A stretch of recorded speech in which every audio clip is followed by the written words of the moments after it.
Jennifer Kans est maître de conférences en philosophie à l'université de Glasgow et ses recherches portent sur la douleur, la souffrance, l'affect, l'agency, qui pour notre interprète a été compliqué à traduire, et la mort.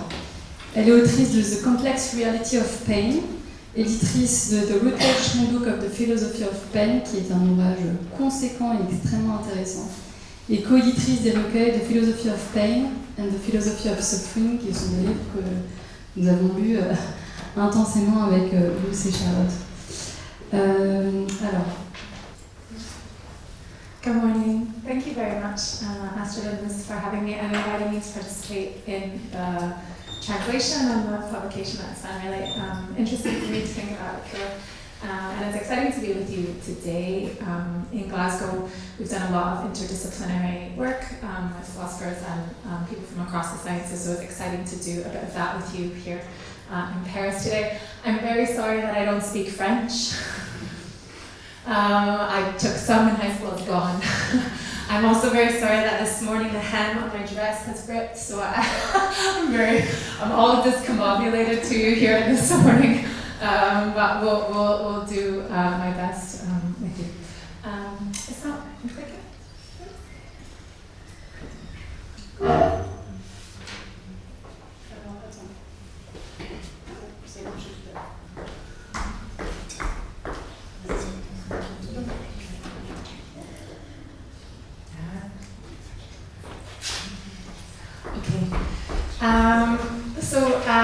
Suffering is ubiquitous, by which I mean, of course, there's quite a lot of suffering of various kinds, and the world is sort of full of it, and you don't need an expert to tell you that. But philosophers have really paid very little attention, at least directly as such. What is it? And that's really lamentable because it's very fruitfully explored, right, for practical reasons, as we know, but also just for theoretical reasons and understanding better about the nature of things. And Ricoeur's lecture and the conference are obviously welcome exceptions here, and that's why it's so exciting to do it. And as I said, my collaborative research in Glasgow has focused on that too, and especially in analytic philosophy. It was one of the first big projects on suffering that's happened in contemporary analytic philosophy, and I did it, I should mention, with collaborators Michael Brady and David Bain, and we sort of got a bunch of other people from across the world to contribute to this volume on suffering, which was really the first one of its kind for a very long time. But more generally about that, you might just think, well, actually, I'm cheating when I say it's neglected. There's quite a lot of work in philosophy on pain and affect and pleasantness and experience, of course, and people mention suffering as they go, and it's often lumped together with one of these. So in the same breath we say suffering and negative experience, or we say suffering and pain. There's quite a lot of philosophy about that. And you might also think, maybe not in this room, but in the world, that we don't need a philosophical theory about this, right? We all know what suffering is, so we can just start there. So when we do our scales, we ask people to rate it, they know what we're talking about. You know, you don't need a theory for that, you might think. And you might think it's very easy if you try to say what it is. It's just any very unpleasant experience, suffering. Very bad, unpleasant experience. I don't, again, think maybe people in this room think that, but I promise out in the world, people do.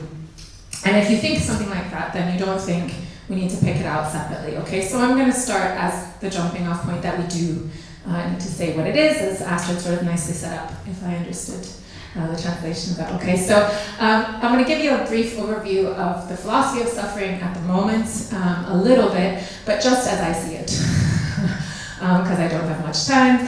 And I'm not going to talk about anyone else's theories, really, but I'm happy to talk about these if you want to, as I'm around if we can, and you're welcome to get in touch with me. And I'm going to keep an eye on pain and affect, because of course, one thing we're doing today is thinking about pain and suffering, as came out in the lecture, and how to address it in the clinic. And so in particular, I'm going to try to distinguish suffering from those things. And I'll compare a bit with Ricoeur as I go, but of course, my contribution in the piece was doing that as well, and the details are there. I didn't want to just repeat for you, so we'll give you a bit of a broader picture today. Okay. All right, so first, I'm going to talk about suffering as a distinct phenomenon, as I say, picking it out distinctly from these other similar things. And then I'm going to give you my theory of it, as I promised. So on my view, suffering is significantly disrupted agency. So I'm going to explain that a little, tell you what it means. And then I'll return to pain and affect, distinguishing suffering from those now in this new model, and tell you a little bit about what I think about pain too. And then I'll say why you might think I'm totally wrong, and respond to that a little, and talk about ways forward. Okay, so that's the plan. Okay, so as I say, you might think this theoretical question about suffering might seem obvious, even if it's very hard to alleviate it. So you might think, yes, it's very difficult to figure out how to treat it, but of course we all know what it is, really. That's what I just said, right? We all talk about it all the time in everyday life. You don't have to have a theory about it. So I just want to say very quickly that the way I start in doing philosophy is sort of general methodology for any ontology, and the way I think about it is to figure out what suffering or anything is. So you ask Plato's question, what makes suffering suffering? What makes the lectern a lectern? To do anything of that sort, sort of start, in my view, with our everyday way of thinking and talking about it. Figure out how we do in everyday life, what role it's playing for us, and then we give a little toy theory and we try to extend it to as many cases as we can, revising and fixing the problems as necessary. So this is a kind of big picture methodology for coming to the difficult question. And as I said already, to do that, I think in suffering's case, we need to distinguish it especially from other related things, especially pain and unpleasant experience more generally. And I think we already do that in everyday life, which, as I say, seems to me where we should start in philosophy. So if we start with our everyday theory, we can see, I think, that suffering and pain are in fact distinct. You can get one without the other in both directions. So you can suffer without being in pain. So for some initial examples, think about feeling very rejected or lost, as I was this morning, or just for a minute. Or addicted to something. You may have these experiences. If I had been lost for a very long time, then I might say I was suffering. If I was really lost and my phone battery died, but no pain need be involved. Okay, so you can suffer in those cases without any pain at all. And of course you can be in pain without suffering, so it seems to me, so I think is obvious in the way we talk in everyday life. So here are a bunch of examples, right? If I have a paper cut or a slight burn, skinned elbow, a skinned knee, whatever, these little things are pain. They're pain when they happen. A bee sting, Charlotte and I discussed last night. These things are pain, but there's no suffering involved, right? So that just tells you right where we need we have different things on the table, conceptually speaking, at least as we talk in our everyday life, which is the starting place in the method I want to use, okay? So, similarly but less obviously, it seems to me that suffering and unpleasant experience are also distinct in just the same way, though harder to pay attention to perhaps, and more controversially. So, think again about pains without suffering. All those cases are unpleasant, right? But there's still no suffering, right? Just those ones are enough. Indeed, sometimes they're very unpleasant, but still no suffering. My daughter fell a couple days ago. Her knee was all skinned up. It was very unpleasant for her. I wouldn't say she was suffering. I would not. She was fine in 2 minutes. For those 2 minutes, very unpleasant pain. Okay? Unpleasant experience, no suffering. So it seems to me, and there are many such cases. Any transient unpleasant experiences, I think, are going to be like that for reasons I'll come to. So if you want another example that's not pain, imagine that there was a terrible smell in this room. Hopefully there isn't. It'll be very unpleasant, the smell, no pain, also no suffering. Okay, but very unpleasant nonetheless. That's the idea. Okay, the more controversy it seems to me we can have, yeah, that's what I just said. We can also have suffering without an unpleasant experience. All right, so these cases are more controversial, but I think if we start with the way we actually talk in everyday life, we talk about this all the time. So you can suffer a significant loss without yet saying anything about the experience of that loss.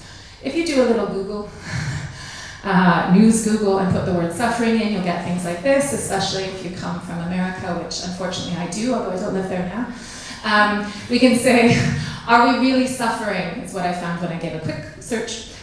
Moral decline in this country. No reference to experience there. It's not anyone's experience we're talking about something else besides the experience. And there are lots like this. at least as we talk in our everyday life, okay? So we suffer defeat and job losses and a poor economy and malnutrition and poor education. We talk all the time like this. And you might think that's something totally different than suffering experience, as I'm interested in. But if I can give one theory that can cover them both, that's better, it seems to me. So I start with the everyday life. It includes these references to non-experiential episodes. That's the point here. You can suffer in these ways without having any current unpleasant experience. So I say, so we talk in our everyday life. Okay. We may eventually have to give it up, but that's how we start, that's how we talk. Okay. And that's just, this slide is just what I already said, so I take it. So we want to sort of try to preserve that everyday way of speaking if we can. Maybe we can't. Maybe the best theory means we end up having a theory of suffering as experienced and other stuff that we just call suffering as not experienced. But I take it to be a desideratum, a goal, an aim of a good theory of suffering to get all of these references in, including the non-experiential forms. Okay? And as I say, maybe we'll have to give it up, but that's a cost to the theory. A theory that can explain all those references and the way we talk in our everyday life is better than one that can't. That's the picture. Okay, so that suffering is a distinct phenomenon. I've tried to show you that I think it's distinct both from pain and also from unpleasant experience, double dissociating both of those cases. And now I'm going to give you, far too quickly to really convince you, the theory that suffering is significantly disrupted agency, which is the theory I prefer, okay? So the picture there, that's the bumper sticker of the view. Anytime your agency is significantly disrupted, you suffer on this picture. Okay. That's what I just said, but with my when and only then. All right, so all I'm going to be able to do in this time, but hopefully to sort of provoke some discussion about it, is to clarify the proposal for you so you know what I mean, and give you a little bit of why I think it's good, some of its strengths, and then I'll just list and have in the slides, so you can see if anyone wants it, what I take to be the more general desiderata for any theory of suffering, including the one I did quickly, right? So I'm going to start just by mentioning Ricoeur, because that's the point. I'm going to take a drink though.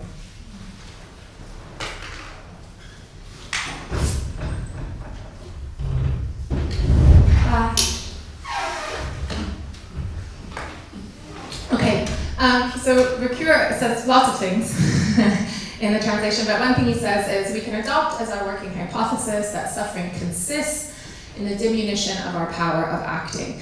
And it was that line that made me want to contribute to the volume, because I think there's something very right about that, and it was delightful to see it. So on this view, like on mine, the one I'm going to skew for you, suffering is an agentive problem. It's a problem about agency, right?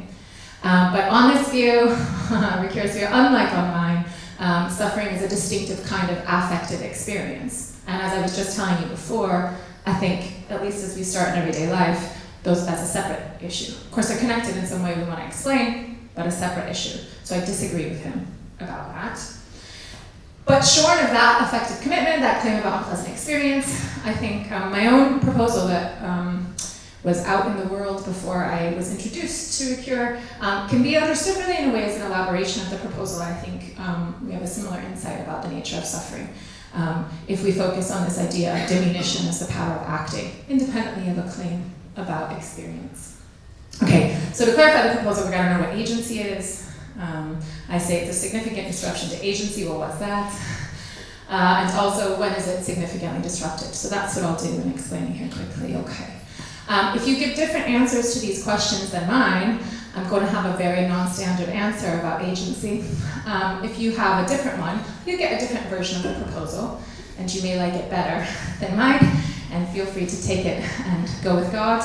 I'm going to give you what I think is the best version, but you can get family resemblances. Okay, you could get similar theories with different elaborations.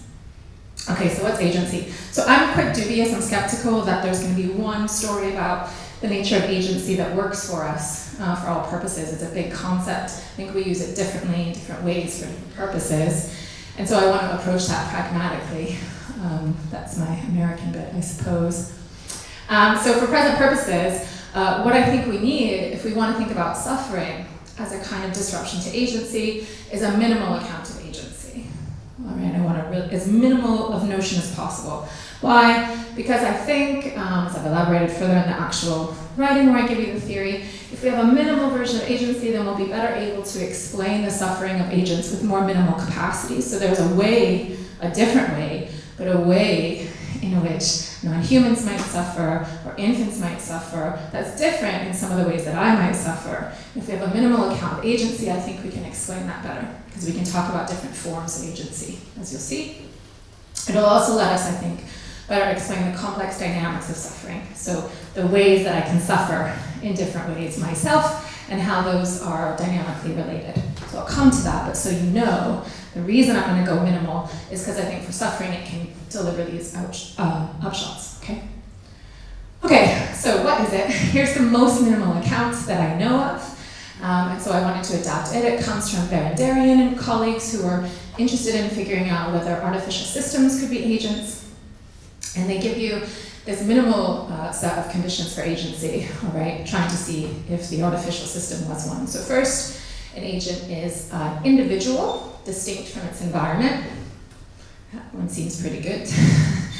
And next, there's this interactional asymmetry claim. So the idea is an agent can exercise capacities in its environment to modulate its environment in accordance with norms, which is your third condition, norms that concern its integrity as that kind of agent. And those are called agentive norms. And any system that can satisfy these three conditions constitutes an agent, or as I'll say, a form of agency. Any individual with such a system has at least one form of agency.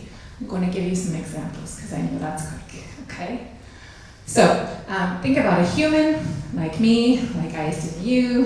Humans aren't just minimal agents, so we don't have just one set of capacities operating in accordance with norms in this way. We are complex agents with many systems that let us satisfy these conditions, all right?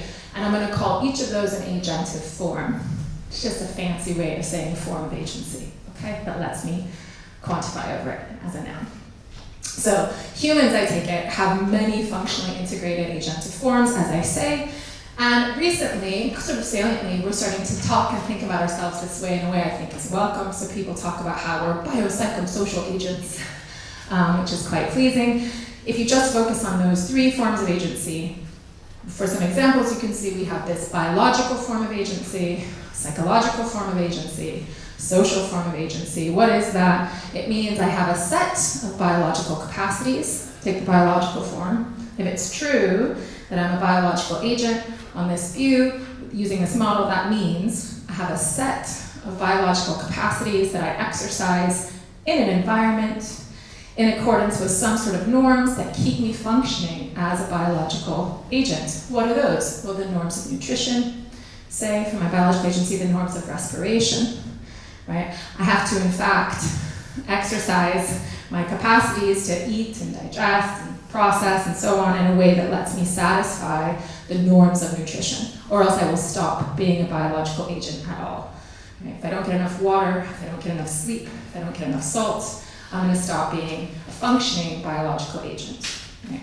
The idea here is that you have not just a biological form of agency, but also a psychological one, a social one, and more. So if you think about thinking, that's a sort of exercise of your psychological agency. Conversing is an exercise of your social agency. And of course, we could specify many more specific ones. And it's important, like familial agency, financial agency, whenever you get a set of capacities exercised in an environment in accordance with norms that keeps the individual functioning as that kind of doer, as that kind of agent, then you've identified a form of their agency.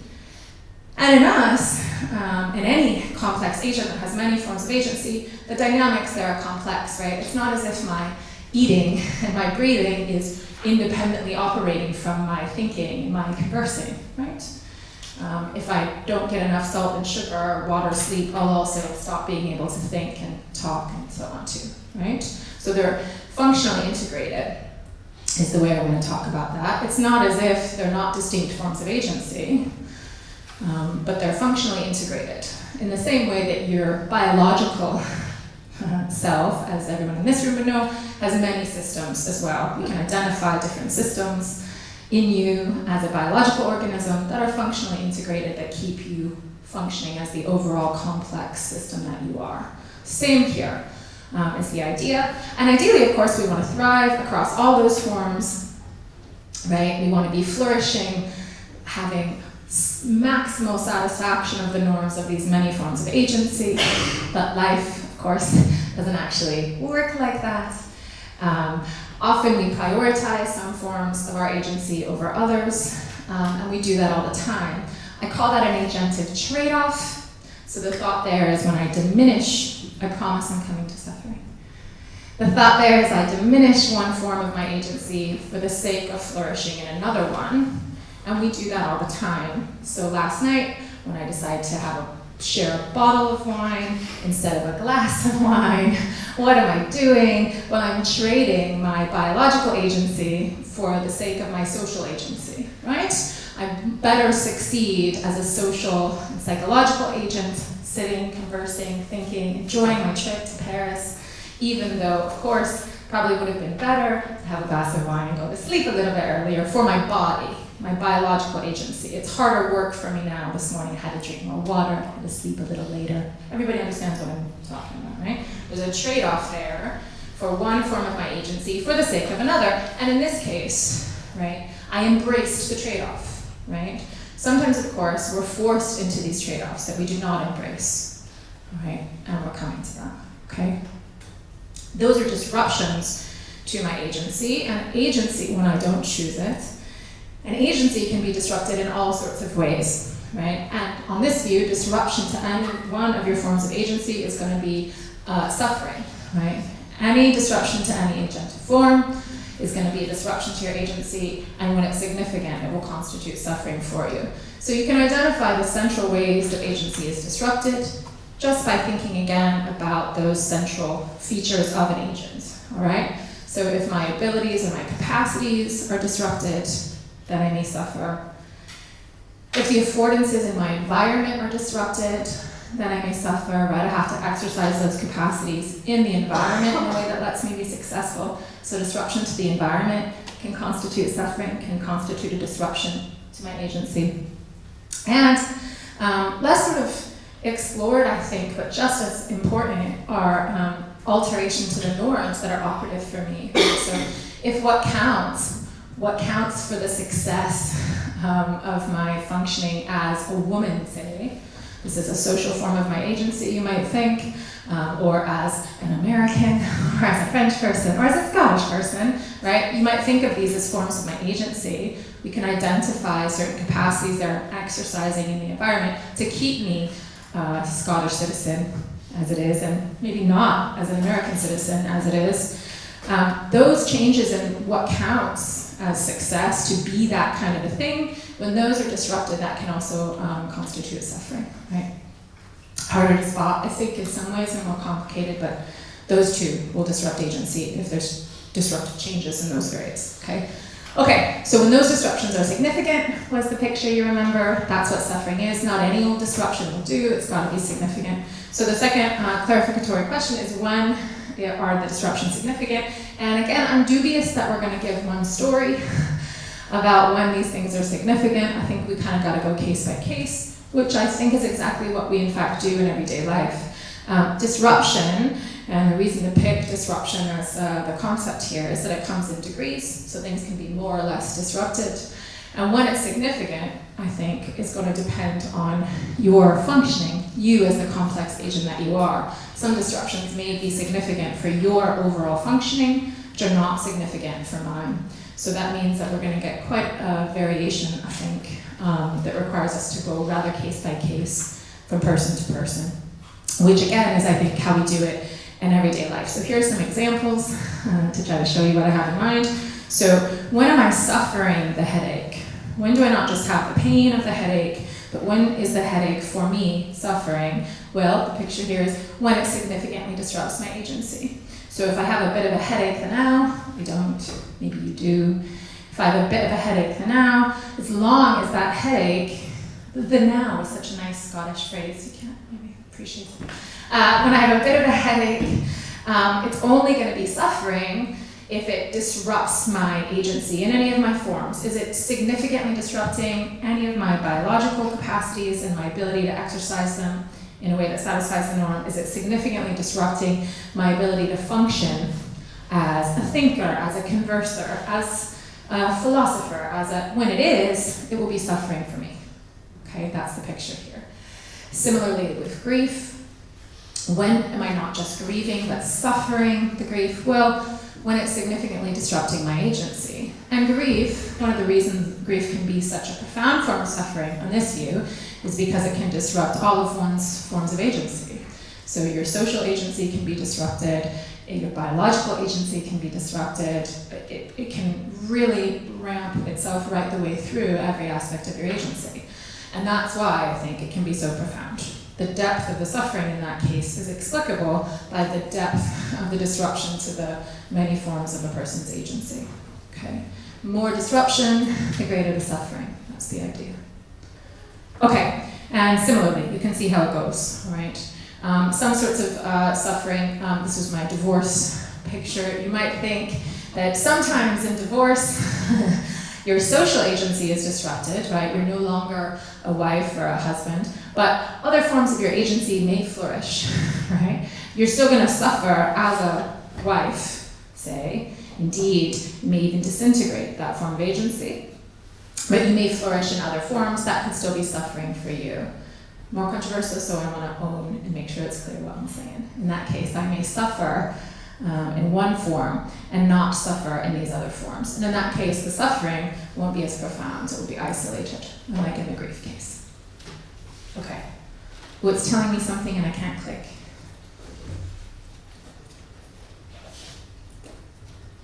Okay? Okay, good. Great. And that's what I said. Okay, so I think the view has some initial strengths, so I'm saying I don't tend to really argue for it.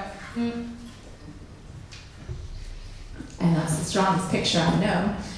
Some initial strengths. So I think it's nice because you get this unified account of suffering of all agents and all forms in the way I said before. What's the difference between my suffering and the suffering of the mouse? Well, the difference is in our forms of agency, right? So what it is for the mouse to suffer, it's the same thing, ultimately. It's the same concept, the same theoretical construct, but of course, it's different insofar as the forms of the mouse's agency are different than mine, and it's the same insofar as they're not, right? That's the view. And it avoids, nicely, and on topic for today, these simplistic dichotomies between mental and physical suffering. You just don't have such a dichotomy here, right? The complex agent like you has functionally integrated systems which include biological systems, but which also include and are functionally integrated with your psychological systems, right? So you avoid this dichotomizing, which I think is pleasing. And it respects both the mental and extra-mental dimensions of suffering in the way I wanted to start with, right? It's not just about how I feel, though of course, if I feel terrible, right? If I'm having some really intensely unpleasant experience, that's likely to disrupt my functioning, disrupt many forms of my agency, because of the kind of agent that I am, and the role that unpleasant affect experience plays in my functioning, right? And that's a similar thing. It can also say why it's different, suffering across people. So my husband plays the piano, right? If he hurts his hand, he may suffer in ways that I do not because I don't, right? Imagine now that he is a famous piano player who makes his living playing the piano. Damage to his hands is going to have a much bigger impact on his functioning, and it will constitute suffering for him in a way that it just won't for me. Okay, and this explains those individual differences really nicely. Now here's the ugly slide I promised you was coming, just for completeness, that's here. I take these to be the 8 main desiderata that I can come up with for any theory of suffering. They're in my 2022 paper, and I consider different theories and how well they do them if you want to see it. All right. And of course, mine's the best one, so it's the only one I'm telling you about today. Okay, so that's the view of suffering. And I have about 12 minutes, is that right, Astrid? Is that okay, given when I started? Perfect. Okay, so I want to return back to pain now and affect with this picture of suffering on the table, right? What is the relationship between pain and suffering then? A main thing that the volume was about. It was what mine was about, as Astrid said, and some others. I want to say that they're distinct. I showed you that in the beginning. I just gave you some everyday examples. But can we say something more positive about the relationship? Okay, so they're different things, but how are they related? Right? It's not like a coinky-dink. It's not a coincidence that people have lumped them together sometimes, just pain and suffering all in one sentence. There's a reason for that. We want to explain more fruitfully what the relationship might be. And to do that, we got to say, well, what is pain? And as Astrid said at the beginning, if I understood, people don't always try to do that, sort of take it for granted. And we want to say what it is. Most contemporary theories of pain in philosophy, and indeed for the last quite a while, begin with a qualitative phenomenal answer, right? Where the thought is being pain consists, the starting place for the theorizing in philosophy is that it consists in undergoing some experience with a distinctive qualitative character. That is, that feels like a distinctive something. And then all the theorizing is all the theorizing is then trying to give you a story that can explain that distinctive qualitative character, right? But I reject that starting point. I have been publishing on this for, 15 years now, trying to get other people to reject the starting point. So you can come along with me, my heterodox journey, for 3 main reasons that I can't elaborate, but I will tell you and can talk about later if you'd like. So one is just introspection. So when I introspect, I don't find any such quality.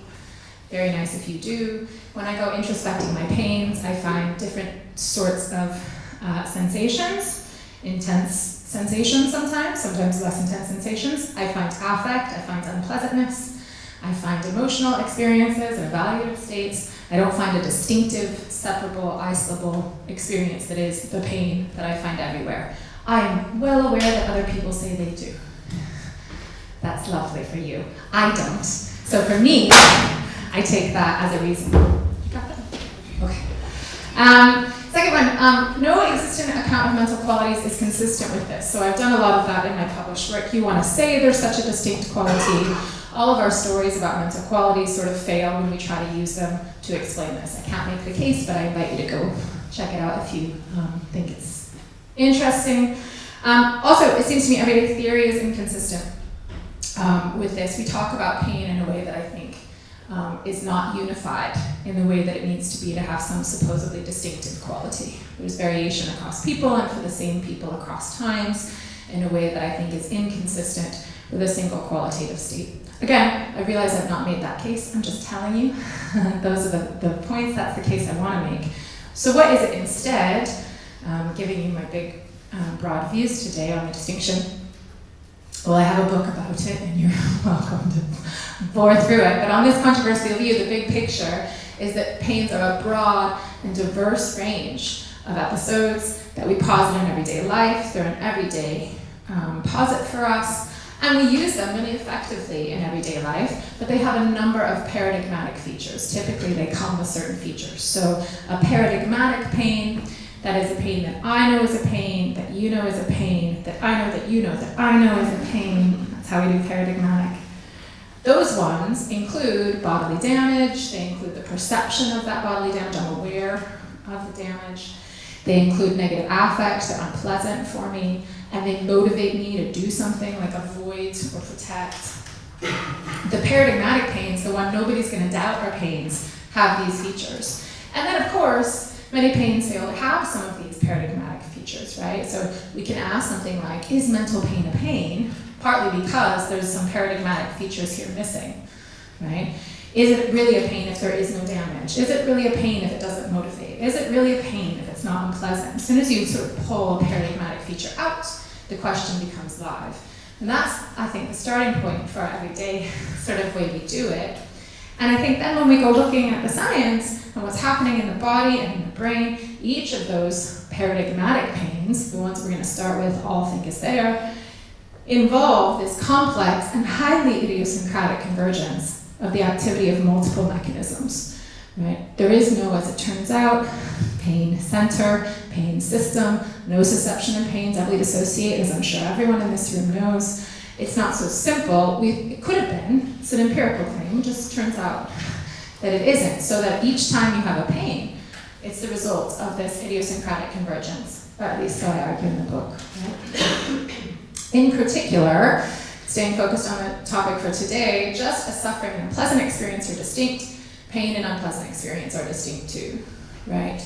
So not all unpleasant experiences are pain, as we know. I gave you some examples of that already at the top, but also not all pains are unpleasant experiences, more controversially, but pretty well established now, it seems to me. So there's pain asymbolia, less obvious to people now. People doubt it more now than they used to. Nonetheless, they're seeing such cases, but also some ritualized pain, where pain is reported with decreased or no negative affect, non-conscious pains that do indeed seem to exist, but don't seem to come along with any attendant unpleasant experience.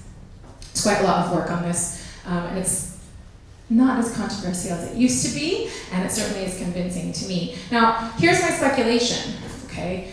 Even though I think pain is a sociological kind of speculation, pain and affect come apart, and suffering and affect in fact come apart, and pain and suffering in fact come apart, I think the reason these get lumped together is actually because of affect. So there's such a diversity across pains taken as a class, and such a diversity across suffering experiences, or suffering, even not experienced, taken as a class, that I think the attempt has been, the idea has been, to try to figure out what the unity is by looking to affect, by looking to unpleasant experience. So here's a sort of train of thought I think others have been tempted to take. Something like this: look, both pain and suffering are essentially unpleasant, even though, as I say, I think they aren't, as it turns out. The thought was, these are unpleasant things, and they differ, for example, in their relationship to the body. It's like a neat sort of through line. And I think if you look at a lot of theorists, they have this neat sort of through line, and you can find it in Mercure as well. So here's what's happening in Mercure. He makes lots of claims, but two central claims, it seems to me, about the relationship between pain and suffering.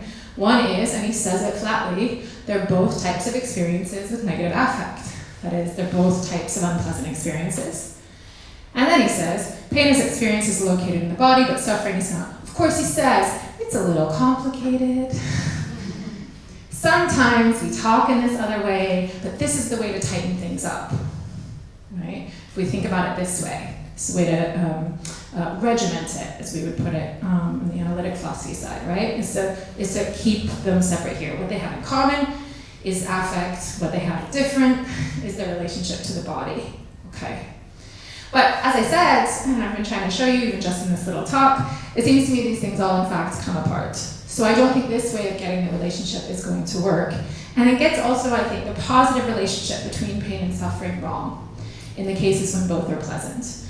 When I'm in pain and also suffering, it's not as if I have these two unpleasant experiences, one connected to my body and one not, and that's the only relationship they bear. I think we need to do better about what the positive relationship is too. So here's the big idea, and it'll be the last big idea I give you when I finish up. Pain, I think, is sometimes a form of suffering, and the model I give you can make sense of that, right? That is, it's sometimes what is suffered. It is sometimes the disruption to your agency. That's the relationship, right? In particular, on this view, you'll suffer pain, you'll suffer pain whenever that pain constitutes a significant disruption to their agency, and not otherwise. That's the relationship. It's sometimes a form of suffering. And I think that's a tighter relationship than the one we might get if we go with this affect lumping, and better explains what we do and how we report things. Because notice, pain will often do that, right? Pain often does significantly disrupt agency. Indeed, if you think about which mechanisms are involved in that complex convergence, there are good evolutionary reasons why it might do that. And it can often be, though not always, a profound form of suffering when, on this view, well, when it has a profound impact across many of one's forms of agency, right?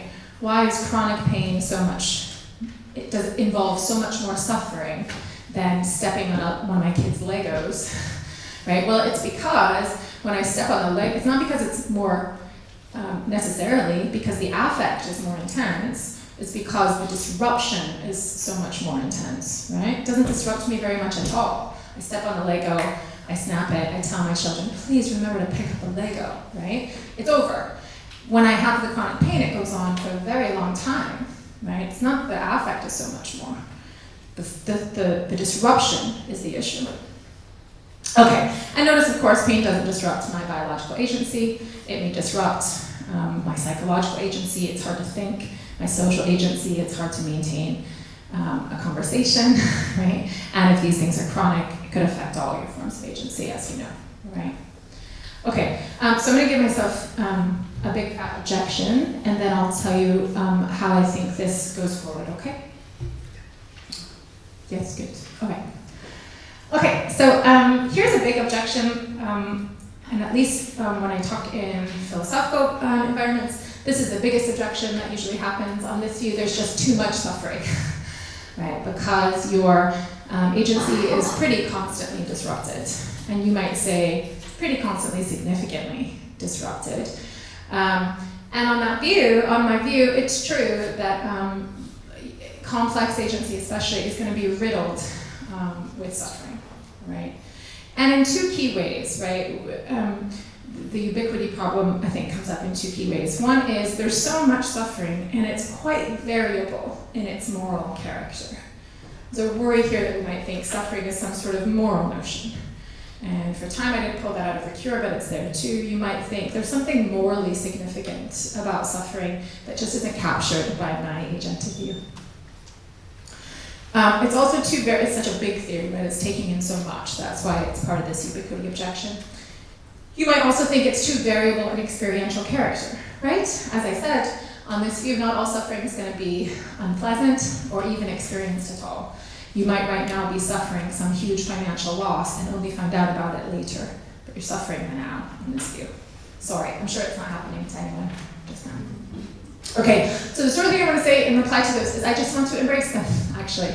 So that's my biting the bullet. I'm happy with these outcomes, in fact. So I think that our life is, in fact, riddled with suffering. I think that's part of the consequence of being complex agents like we are. You are constantly disrupted in your agency, and part of life is navigating the suffering. So that's right, on my view. Similarly, it seems to me not all suffering is morally significant. Agents are morally significant, and forms of agency are morally significant, and the norms are morally significant. But some disruption to those need not be. I can't talk too much more about that, but I'm going to say that. That's the way. That's right. Finally, this is just the intuition I started with, that not all suffering is unpleasant or experienced. So for my money, that's a good making feature of the view and not a bug. And the important thing is we can explain the connection, why we will typically suffer when we have an unpleasant experience, but that not all suffering is unpleasant experience. It can be explained really nicely on the view. So I'm just going to close by, I have my 3 minutes, will be my 4 minutes. I'm going to close by saying a couple implications that I think are kind of exciting, fruitful ways forward if you adopt the picture of suffering and pain that I've sketched for you today, okay? So first, I think there are neglected forms of suffering that we'll be better able to identify, right? Significant disruptions to our agency go beyond just the biological here, and we can now, if we have a model like this, more easily identify them as suffering, which I think is something anyone who's taking the alleviation of suffering as a goal knows is one of the things we want to do. Psychological kinds of suffering, like brainwashing or manipulation, these really will be suffering, profound suffering, because they disrupt one's agency.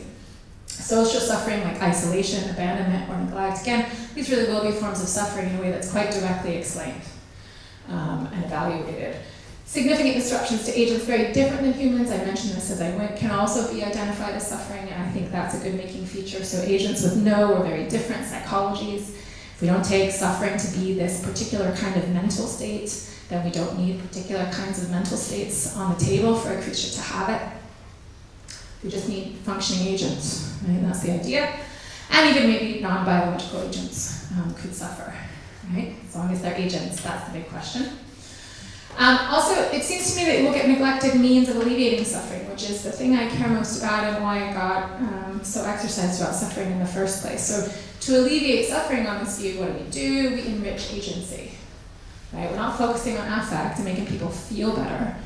I mean, that matters. But what we focus on if we want to alleviate suffering is what they can do, how successful they're able to function as the kind of thing that they are. Of course, affect matters for that, but it's not the focus. And then we can get better and novel ways of identifying and targeting to alleviate the suffering. That's the picture. Something might need to change when I'm suffering, and how I'm able to act in my environment to thrive. Right? That's the focus. The disruption maybe needs to be removed. The environment needs to be altered to facilitate my successful in accordance with the norms action, or my capacities need to develop. I need to adapt. These are the means of alleviating suffering, not like opiates, say. Okay. There are broader implications there for treatment. I'll just mention quick. So if I'm right about pain and suffering, this is my most controversial slide. We save it here for the end. Neither of these are distinct treatment targets. It's a mistake. It's an understandable mistake. We come in and we report pain and suffering, and that does mean there is treatment needed, but the pain and the suffering on these models are not the appropriate treatment targets. Why not? Well, for pain, what we need to do is identify which mechanism is most responsible for that particular pain, right? If pain is the complex convergence of these mechanisms, and they're going to be different from person to person, it's the mechanism responsible in that case I need to target, and that may differ. Just that it is a pain doesn't tell you what the appropriate target is. And it seems to me the ill-advised search for some one pain target has really been ripe for abuse, and is part of why we have the situation that we have had. Similarly with suffering, some disruptions or some forms of suffering are appropriate treatment targets on this view, but some are not, right? Some disruptions are appropriately targeted for treatment, right? And some won't be. Sometimes that means, unlike what Ricoeur said, the suffering will be constituted by something curable. If I'm suffering the flu, right, well, that suffering may abate and I may be able to do something about it. So suffering as such, we will never be able to eliminate on this model because agency is always disrupted, but some particular forms of suffering we could target perfectly appropriately, it seems to me. Here's the very last thing, although it should say 4, not 3. Suffering can be good. So the last thing I want to say about it could have benefits. So it's always bad for the agent. But some is just plain awful. One can't hide from that, as Ricoeur says. But on this view, it may not be bad, all things considered. Right? Being disrupted as an agent may actually be good for you, all things considered, and in the long run. And there's a way to recognize that, right? So it's always bad for that agent to form at that time, but it could be good for you in the longer run to suffer. So significant disruptions cause you, right, to change and grow. So I mentioned about adapting. Something has to change for you to continue to succeed as an agent, for you to continue to survive as that kind of agent. And those changes can sometimes be beneficial for you as an overall complex agent. And sometimes we willingly undergo it, and that's the bit about trade-offs, in a way that we choose. And sometimes those choices we make really do allow us as individuals and as societies to flourish. That's important to recognize, I think, the benefit of that. These trade-offs that we make, the diminishments in one form of our agency for the sake of another, those really are ways that we suffer, but we suffer for these things that we care about. And we are better for it in some cases in ways that I think need to be recognized. We focus so much on the suffering that is destructive, and understandably. But sometimes suffering is good for us as complex agents and as societies sharing our complex agency together. So there's a lot more work to be done, obviously. And I gave it all to you, very big, broad picture, and quickly. And I'm really excited always to get in interdisciplinary rooms and conversations because progress requires that on these topics. So it's been lovely to do that with you. And I hope I've at least convinced you that the work is worth doing, to think about these things in a different way, and that you might be interested in what I had to say about them too. That's me. Thanks very much.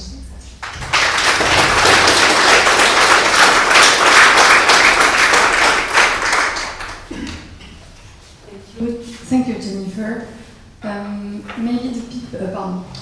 Les gens qui sont en Zoom, ils peuvent peut-être enlever la coupure de l'audio original, sinon ils ne peuvent pas entendre les questions. Peut-être que tu peux préciser dans le chat pour les expliquer. This was a brilliant conference, thank you very much. I guess we have some questions in the room. I can pass the microphone if you want. Si vous avez des questions, vous pouvez les poser en français, je peux aussi les traduire en anglais. Est-ce qu'il y a des questions dans le chat aussi, Roman, si vous n'avez pas de questions? Alors, moi j'avais une première question. I have a question. I will tell it in English and in French, that everybody can follow it.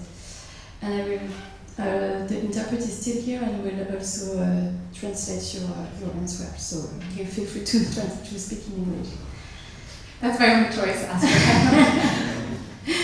Yeah, so I had a question. I think you have answered it quite enough, but still, why do you think that theory of suffering are mostly affective? I think your main line of arguments was because there is common effects between pain and suffering, and those effects are negative. So if you can come back to this explanation of why theory of suffering are mostly affective. In fact, in medicine, we use affective theory of suffering rather than focusing on agency, for instance. So if you have an explanation for this, it's really good. Alors j'ai posé la question de savoir pourquoi les théories de la souffrance sont majoritairement affectives et ne se sont pas engagées dans des théories plus de l'agentivité.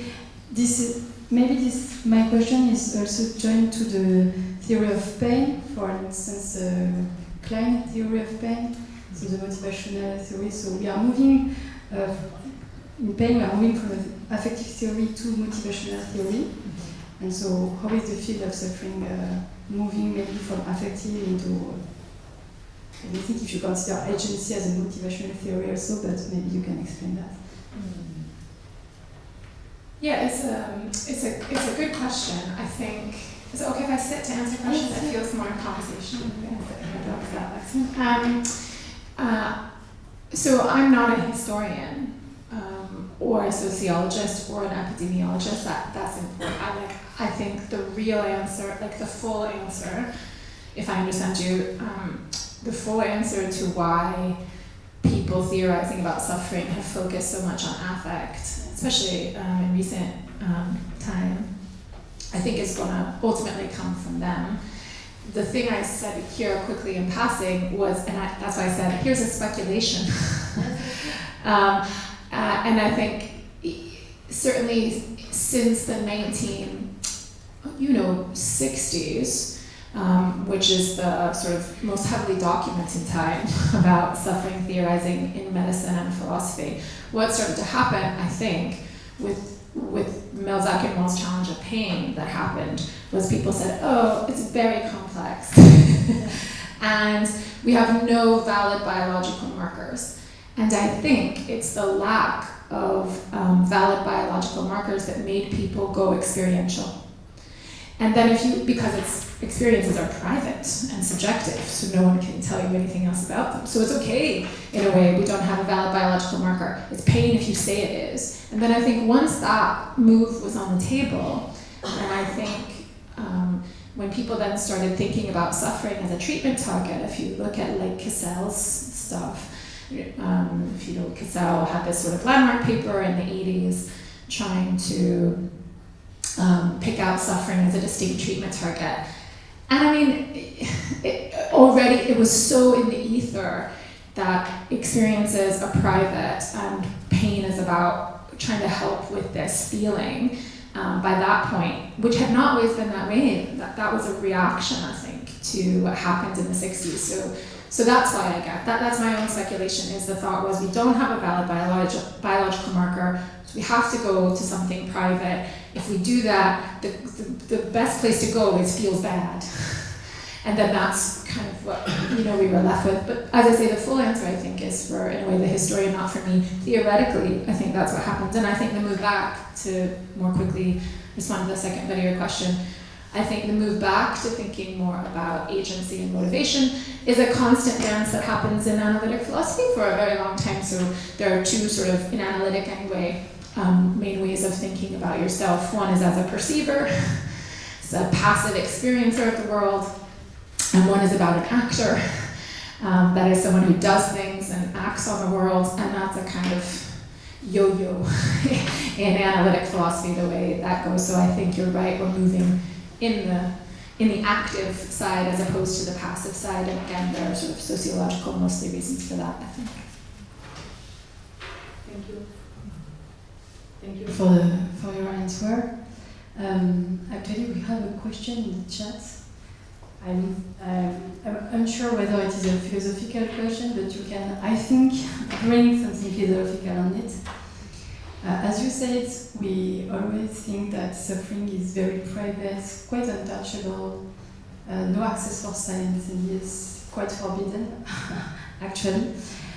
And there is also something else about culture. So someone is asking us, could you please tell us about the impact of culture on the perception of suffering? So I would also link it to the perception of pain, because you have worked a lot on pain too. So what do you think about, where is this culture in your agency? Is there a place for culture in your agency theory? Yeah, thanks very much. So there's, just to be clear, there's the suffering itself, or the pain itself, and then there's the perception of the suffering or the perception of the pain. And on my view, of course, those are very different things. And culture plays a role, an important role, I think, both on the pain and suffering itself, and also, and maybe more obviously, but not any more intensely, I think, on the perception of pain and suffering too. So take suffering. First, it does seem to me that my culture can play a massive role in which forms of agency I can enjoy, what the norms of that agency is, what the environment affords me to do. I mentioned that in passing. So in that sense, insofar as culture plays a role in the forms of agency I'm able to develop and successfully engage, successfully operate, then it's going to play a massive role. So moving from one culture to another will change what I'm able to do. The culture says something, educates me to have and adopt and enact certain norms about what being a successful student or woman, I mentioned in passing, or human look like. And those norms are operative for me in how I function and how I act. So they're going to have a huge impact on whether I suffer. And you could do the same for the environment there, the capacity. So pain, I think it plays less of a role in pain, depending on what kind of pain we're talking about.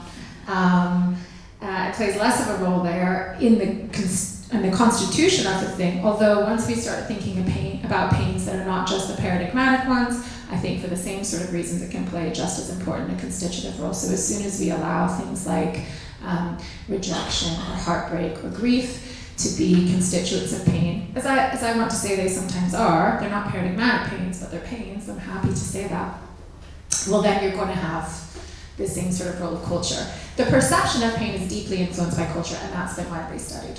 So the way I report my pain has quite a lot to do with how I'm taught to identify and introspect it. You need a theory of phenomenology there and introspection, and I have views about that, but I am hesitant to open that particular can of worms in this particular room. But it seems to me, the very quick thing I'll say about it is that it seems to me that introspection, the way that I go looking at my own mental life, is highly theory-laden. And the theory is going to be highly influenced by culture. It's not as if, on my view, my mind is just presented to me theoretically neutrally, just as it is. It's theory-laden on my view, and so that means culture gets in there as well. Thank you. Alors, je vais passer le micro.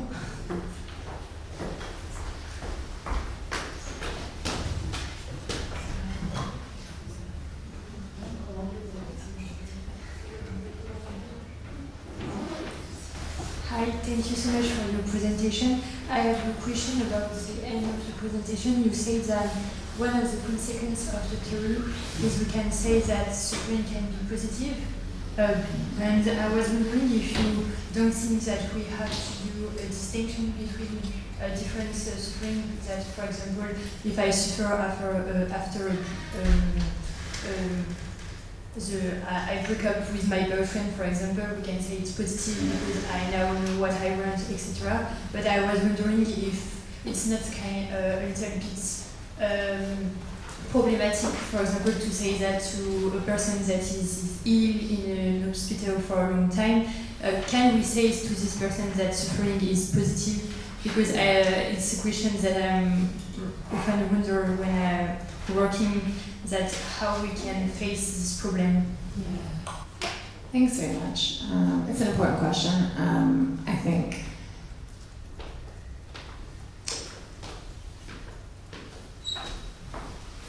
two things to say.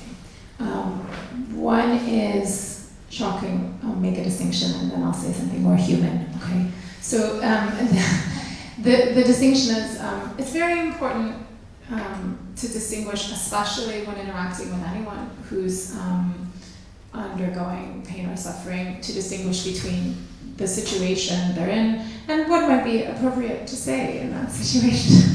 So it may well be true. All sorts of things may be true about a person's situation that just are not helpful to say. I mean, I take it, you know that if you're a practicing doctor, you know more than I do. There's a right time and a right way to communicate information, and there's some information that maybe isn't helpfully communicated at all. I know people have different views about that too. So those are very different. So I want to fully stand behind the claim I make about the role that suffering plays in our life and how disruption is often positive for the agent overall, even though it's always bad for the agentive form that's disrupted at that time. So that I think is true, and I think we can show it. The more human thing to say, I know when we make that distinction, so it's not as if that's like an objection, I think, to the idea.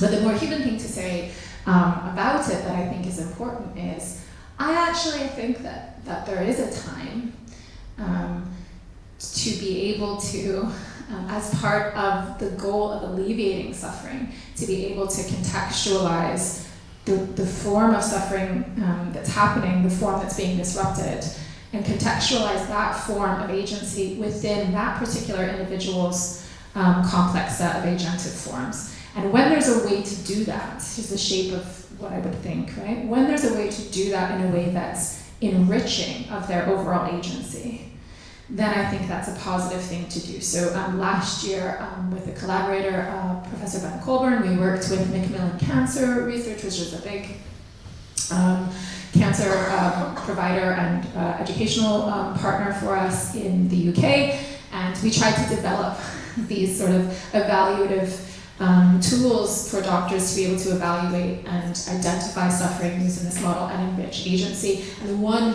big chunk of that module, the training module we did for the doctors, was to be able to help them identify new forms of agency that could be created in this way. Because on this model, if you get new forms of agency, that's one way you can alleviate suffering as well, right? It's an opportunity for the overall agent. So I think to be able to say, not always in one and the same breath, but to be able to say, these are disruptive changes. What opportunities do these disruptive changes open up? But to do it, as you say, without somehow making it seem like the disruption isn't bad. It is bad. It's bad for those forms of agency, but you, the complex individual, are more than those forms, and let's think about these other forms we can get on the table. So, it's going to vary how you have that conversation, but I think there is room for it, and at least on this model, there's space for it. There's a way to make something constructive happen, which I think is, hope, at least. Yeah. So I'm really happy to hear more about this tool you developed with a colleague who is a doctor. So was it your idea to implement this in clinical practice, or rather your colleague heard your theory and had the idea to develop a tool? Yeah, so it's a kind of long story, but ultimately they asked, Macmillan Cancer asked me, the colleague I mentioned is someone in philosophy who works on autonomy and end of life, and they asked me if I would write something based on the theory of suffering that they could use to train oncologists with, and it was a wonderful experience collaborating with them about it, and I really believe in the tool. I'm happy to send it around if you think. You have to sign up with Macmillan Cancer Research to participate in the module, but it's free, and then you can see. But it was really great. We workshopped with their team, their education team, and some of their oncologists to develop the material over maybe 7 or 8 months. We worked together to write it. And it was really exciting. And it was exciting because they continually asked questions about how to do something positive. I think what can we do? Okay, the suffering is like this on your model. What can we do? What are the opportunities? And that really, for me, helped me, think about that in a new way. It was exciting collaboration. Thank you. This is very inspiring for us here at Total View. If we manage to develop tools from ideas from philosophers, it would be so wonderful. I love it definitely. Oui, Elodie.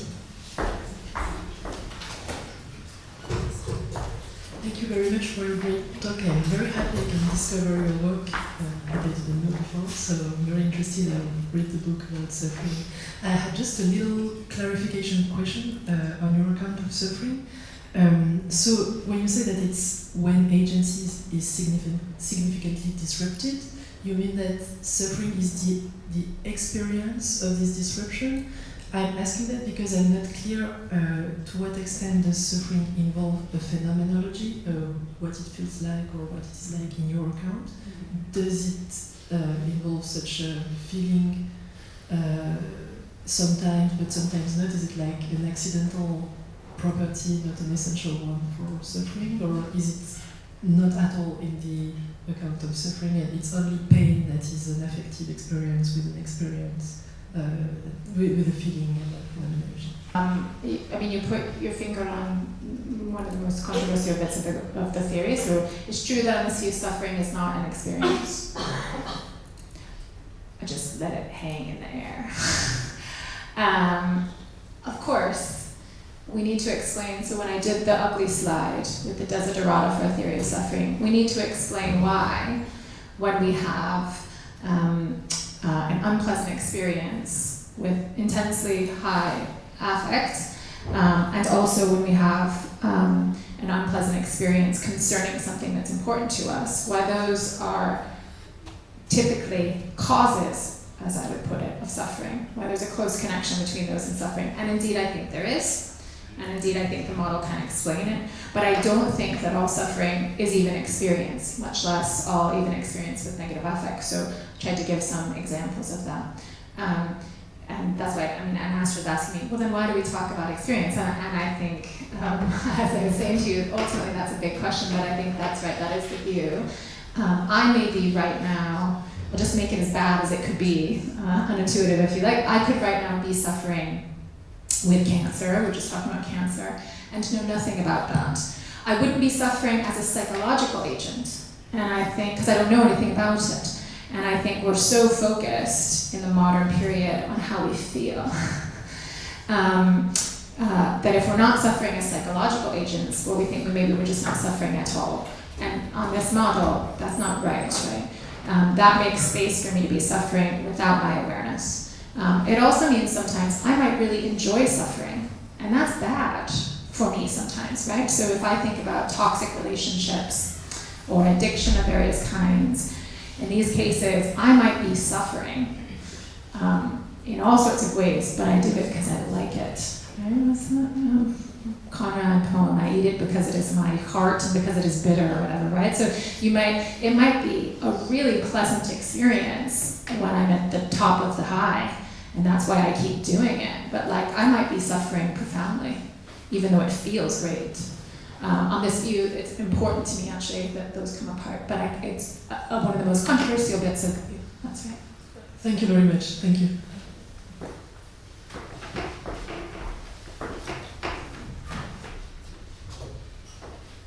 Thank you, Jennifer. I think it's time to have a break for everybody. So let's have a 15-minute break because we need to start. Pardon, je vais pas remonter. On va faire une pause et donc on a 15 minutes de pause jusqu'à 11h30 et ensuite on commence notre table ronde.